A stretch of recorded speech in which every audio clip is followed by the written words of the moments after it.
Karibu katika sehemu nyingine ya Mwanaume wa Kweli.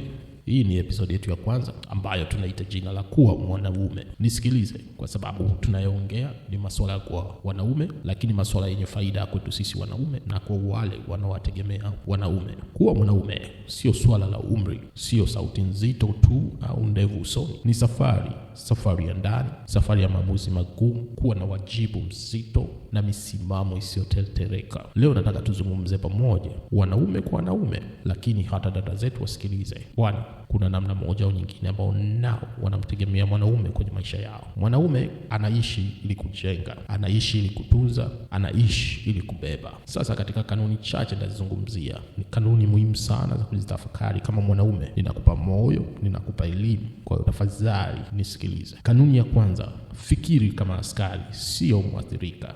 Mwanaume wa kweli hafungi macho wala kukimbia matatizo. Anakabiliana nayo, akipigwa anaweza kuanguka, lakini asemi kwa nini mimi. Anasema katika hili nijifunze nini ili nisonge mbele. Habembelezi na kukumbatia uzembe katika maisha yake. Hajifichi nyuma visingizio visivyokuwa na sababu, bali anatafuta jinsi gani atasuluhisha changamoto zozote alizonazo, jinsi gani atatoka katika giza alilopo. Huwa na akili ya kupambana na si kulalamika. Kanuni ya pili, jitegemee kabla hujategemewa. Kabla hujaomba mwanaume, jaribu, pambana. Kabla hujalalamika, fanya kazi, tafuta. Usisubiri kuokelewa na mtu mwingine. Ukomavu wa mwanaume unaanza pale anapojifunza kusema ni wajibu wangu. Hata kama hali ni ngumu, mwanaume atajituma, atajikaza na mwisho atasimama tu, hajalishi changamoto anayopitia. Kanuni ya tatu, mwanaume uwe na msimamo. Usiwe kama majani yanayopeperushwa na upepo wa mitazamo ya watu wengine. Hata kama ni kwenye mahusiano, usiwe hivyo. Kuwa na misingi yako. Ukiwa na misingi yako utaonekana na utaaminika. Kuna kitu unakisimamia, au utadondoka kwa kila kinachokupitia pembeni.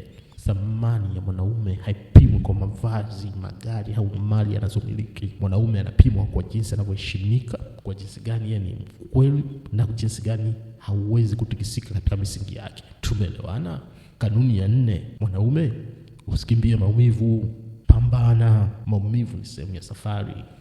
Kupoteza ulichonacho, kuumizwa, kusalitiwa na watu wenza ni vipande vya kuta unaokujenga kwa imara zaidi. Hizo ni changamoto unaweza kukutana nazo.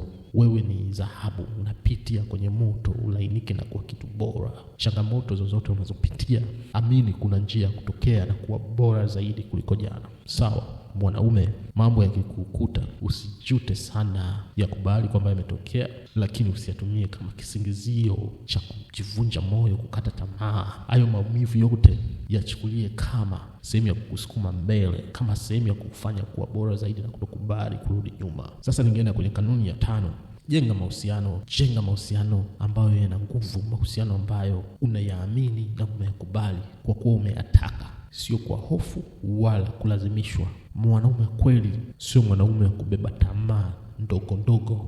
Mwanaume wa kweli hawezi kukubali kupatia udhaifu ili tu hale. Mwanaume wa kweli ni mwanaume thabiti ambaye anataka kuwa mlinzi, ambaye anataka kujenga. Mwanaume huyu anakuwa nguzo katika familia, sio mzigo. Uwepo wake huyu mwanaume kwenye familia ni heshima. Mwanaume huyu sio manyanyaso, yeye analeta faraja na heshima kwenye familia. Mwanaume huyu ni mfano katika familia, yeye ndio kiongozi wa familia. Kwa hiyo mwanaume, usikubali mahusiano ambayo yanashusha hadhi yako. Simama, wewe ndo mwenyewe.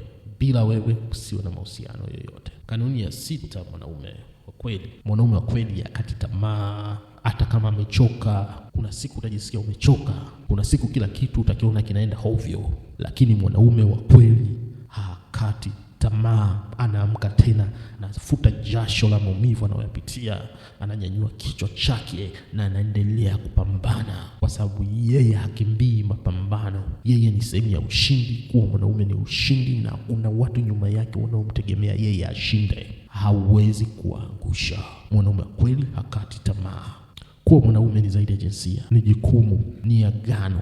Itambue nafsi yako, iambie nafsi yako, itambue kwa wewe ni mwanaume, na kila siku ujiambie kwamba utaishi chini ya vivuli vya mtu yeyote. Utatii mamlaka, lakini pia utatambua mamlaka yako kama mwanaume. Iwe leo, iwe kesho, unazidi kutambua kwamba familia na jamii inakutegemea. Mwanaume ambaye yuko tayari kujifunza, mwanaume ambaye ana moyo wa upendo ila sio legelege. Huyo ni mwanaume imara, mwanaume anategemea heshima. Mwanaume wa kweli ni mwanaume mwenye faida katika familia na jamii yake. Kumbuka kulike, kucomment na kushare.